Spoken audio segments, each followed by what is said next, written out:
اعوذ باللہ من الشیطان الرجیم بسم اللہ الرحمن الرحیم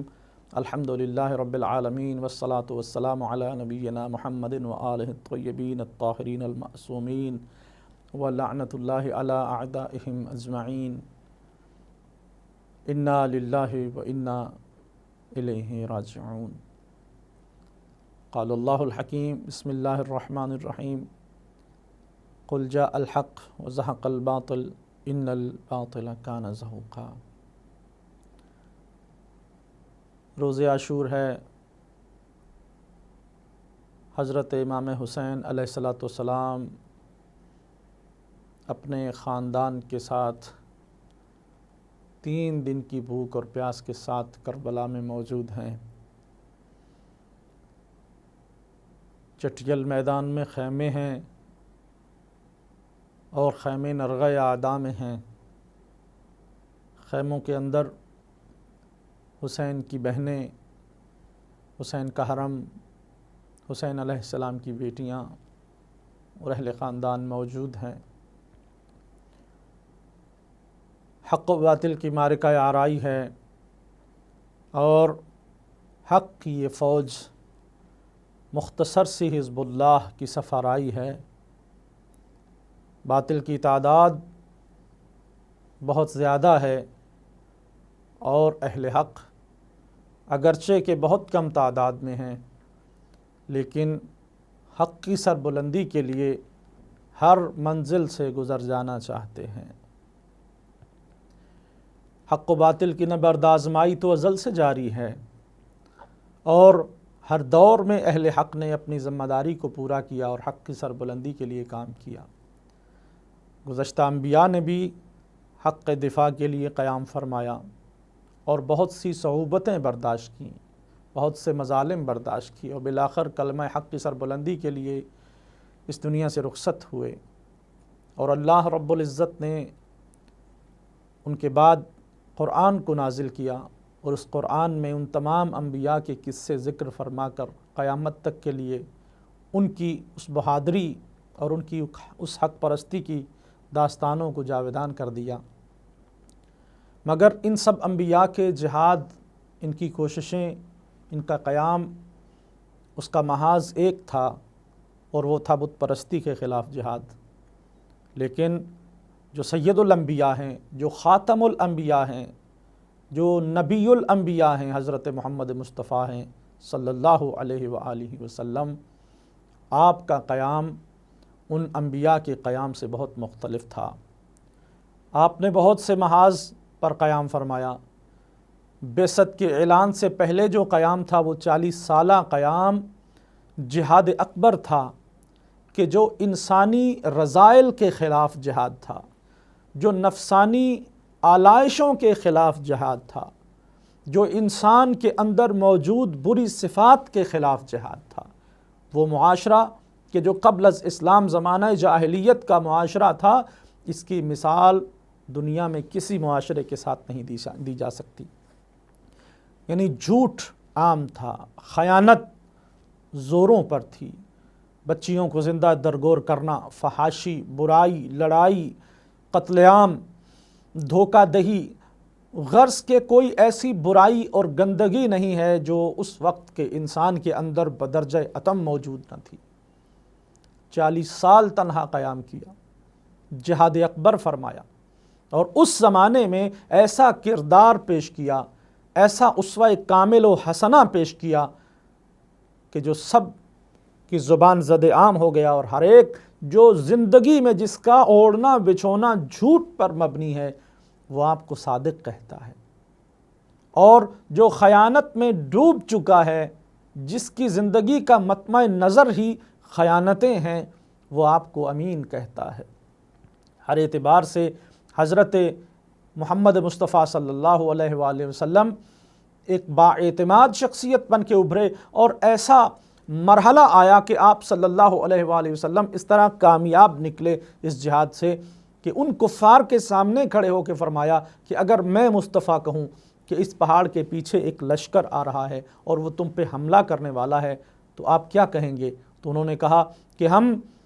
یہ کہیں گے کہ آپ بالکل صحیح فرما رہے ہیں۔ آپ نے فرمایا کہ اگر لشکر نہ ہو، آپ کو دکھائی نہ دے رہا ہو تو آپ کیا کریں گے؟ تو وہ کہیں گے، انہوں نے کہا کہ یا رسول اللہ ہم یہ سمجھیں گے کہ ہماری آنکھیں اندھی ہیں جو ہمیں لشکر نظر نہیں آ رہا، لیکن آپ بالکل صحیح فرما رہے ہیں۔ اس اعتبار سے حضرت رسول اللہ صلی اللہ علیہ وآلہ وسلم اس جہاد سے کامیاب نکلے۔ آپ کی بعثت کے اعلان کے بعد پھر مشرکین کے خلاف جہاد اور قتال اور فصاحت و بلاغت کے میدان میں جہاد اور کوشش، اس کے بعد یہودیت کے خلاف جو طاقت کا جہاد تھا، جو قلعہ کموس اور خیبر کا جہاد تھا، فدق کا جہاد تھا، آپ نے فرمایا۔ اس کے بعد نصارہ نجران کے ساتھ روحانیت کے محاذ پہ جہاد کیا اور مباہلہ میں کامیاب لوٹے۔ ہر جہاد میں نبی اللہ کامیاب رہے، لیکن ایک محاذ ایسا تھا کہ سورہ منافقون جس کے لیے نازل ہوئی کہ منافقین جو لبادہ اسلام اوڑھ کر اسلام کی صفوں میں داخل تھے، نبی اللہ نے ان کے خلاف جہاد نہیں کیا۔ یہاں پہ آپ نے جو حدیث ارشاد فرمائی اس کا ہمیں مفہوم سمجھ میں آیا۔ آپ نے فرمایا الحسین منی وَأَنَا مِنَ الْحُسَيْن، حسین مجھ سے ہیں اور میں حسین سے ہوں۔ کہ نبی اللہ صلی اللہ علیہ وآلہ وسلم کا یہ محاذ جو جہاد کے لیے اور کوشش کے لیے باقی رہ گیا تھا، ان منافقین کو بے نقاب کرنا، ان کے چہروں سے وہ نقابیں الٹ کر ان کے چہروں کو آشکار کرنا اور قیامت تک کے لیے حق کے اندر گھسے ہوئے باطل کو واضح کر دینا اور التباس حق و باطل کی کوشش کرنے والوں کو بے نقاب کر دینا، یہ حضرت امام حسین علیہ السلام کا قیام ہے جو آپ نے کربلا میں فرمایا۔ کربلا میں حضرت امام حسین علیہ السلام نے ان منافقوں کہ جو اسلام کے نام پر ملوکیت کر رہے تھے، جو اسلام کے نام پر شیطانیت کر رہے تھے، جو اسلام کے نام پر اسلام کو دہشت گرد اسلام ثابت کرنا چاہتے تھے، امام حسین علیہ السلام نے ان کے خلاف قیام کیا۔ اور فقط قیام نہیں کیا، امام علیہ السلام نے ایک حکمت بھرا قیام فرمایا۔ کس طرح اگر امام نے جنگ ہی کرنا ہوتی تو لشکر لے کر نکلتے، اگر شہادت ہی دینا ہوتی تو مدینہ میں دے دیتے، نہیں، حضرت امام حسین علیہ السلام مدینہ سے اٹھے، وطن کو چھوڑا، نانا کی قبر مطہر سے جدا ہوئے، یہاں سے حسین چلے، یہاں سے خبریں پھیلنا شروع ہوئیں۔ یہ سیاست ہے اور میرے کروڑوں سلام ہیں فرزند زہرا کی سیاست پر کہ یہاں سے نکلے اور ادھر سے خبریں پھیلنا شروع ہوئیں کہ حسین مدینہ چھوڑ گئے۔ اب پوری سلطنت اسلامیہ میں یہ خبریں پھیل رہی ہیں کہ حسین مدینہ چھوڑ گئے، حسین گھر بار چھوڑ گئے، حسین بہنوں کو ساتھ لے گئے، حسین چھوٹے چھوٹے بچوں کو ساتھ لے کر اپنے گھروں کو تالے لگا کر چلے گئے۔ اب ضمیر کو جھنجھوڑ رہے ہیں حسین ابن علی، ہر با ضمیر کے ضمیر کو امام حسین علیہ السلام نے جھنجھوڑ کے زندہ کر دیا، خواب غفلت میں پڑے ہوئے انسانوں کو ایک مرتبہ بیدار کر دیا، ظلم و بربریت کی چکی میں پسے ہوئے بزدل لوگوں کو ایک مرتبہ ان کے ذہنوں کو جھنجھوڑ کے رکھ دیا۔ مکہ میں آئے، پھر مکہ سے امام حسین علیہ السلام چلے، چاہتے تو مکہ میں جہاد کر سکتے تھے۔ ایسے ایسے سورما، ایسے ایسے جری و بہادر حضرت امام حسین کے ساتھ تھے، اگر عباس علمدار علیہ السلام کو ہی حکم دے دیا جاتا تو کون سی فوج تھی جو عباس کے سامنے ٹھہر سکتی؟ کون سے لوگ تھے جو عباس کی تلوار کا مقابلہ کر سکتے تھے؟ وہ جس نے جنگ صفین میں اپنے بچپن میں اپنے بابا علی کو لوگوں کے سامنے ایسے اپنے آپ کو پیش کیا کہ لوگ سمجھتے تھے ہمارے پیچھے علی آ رہا ہے، ہمارے پیچھے علی آ رہا ہے۔ آج تو عباس جوان ہے، آج تو عباس کے شاگرد عباس بنے ہوئے ہیں، آج تو عباس کے ساتھ کڑیل جوان 18 جوانان بنی ہاشم بھی ہیں اور جانثار فوج بھی ہے۔ آج تو عباس پوری دنیا کو فتح کر سکتے ہیں، لیکن نہیں، امام حسین حق و باطل کے لیے نکل رہے ہیں، دنیا کو جھنجھوڑ رہے ہیں، خبریں پھیل رہی ہیں، حتیٰ کہ امام حسین علیہ السلام کربلا میں پہنچے، یہاں تک کہ امام علی مقام علیہ السلام نے آخری وقت تک خطبے دیے اور اہل اسلام کو، وہ جو ان کے چہروں پر اسلام کا نقاب تھا، آخری وقت تک ان کے چہروں سے نقاب الٹنے کی کوشش کی کہ اگر تم مسلمان ہو تو میں اب بھی اپنے اکبر کا خون معاف کرتا ہوں، اپنے عباس کا خون معاف کرتا ہوں، تم محمد مصطفیٰ کے دین پہ باقی رہو، تم یہ ظلم و بربریت کو چھوڑ دو، یہ کفر و شرک جو اسلام میں داخل کیا جا رہا ہے اس کو چھوڑ دو۔ یہاں تک کہ امام علی مقام علیہ السلام نے سجدہ میں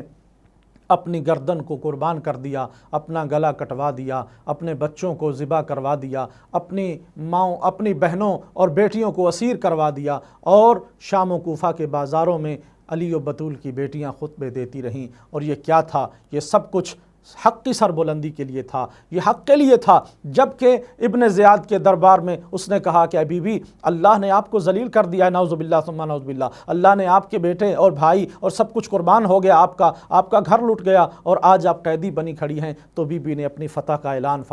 فرمایا ما رأیت الا جمیلا، ہم نے اللہ سے جو دیکھا وہ جمیل دیکھا۔ وہ کیا جمیل تھا؟ وہ یہی جمیل تھا کہ میں وہ زینب اولیاء ہوں کہ جس کو اللہ نے اپنی عدالت کے تحفظ کے لیے، عقیدہ توحید کے تحفظ کے لیے، اسلام اور حق کے تحفظ کے لیے ہمارا انتخاب کیا، اور آج ہم وہ ہیں کہ جو کفر کے گھر میں کھڑے ہو کر، کفر کے تخت کے سامنے کھڑے ہو کر حق کی سربلندی کے لیے اعلان کر رہے ہیں اور حق کو سربلند کر رہے ہیں۔ خداوند عالم ہمیں امام حسین علیہ السلام کے ساتھیوں میں شمار فرمائے، خداوند عالم امام حسین کے قاتلوں پر قیامت تک کے لیے لعنت فرمائے، اور ہمیں حضرت منتقم خون آل محمد حضرت صاحب الزمان علیہ السلام کے زمانہ میں معشور فرمائے، اور آپ کے ساتھ مل کر دشمنان آل محمد سے آل محمد کے دکھوں کا بدلہ لینے کی توفیق عطا فرمائے۔ لعنت اللہ علی قوم الظالمین وسیعلم الذین ظلموا ای منقلب ینقلبون۔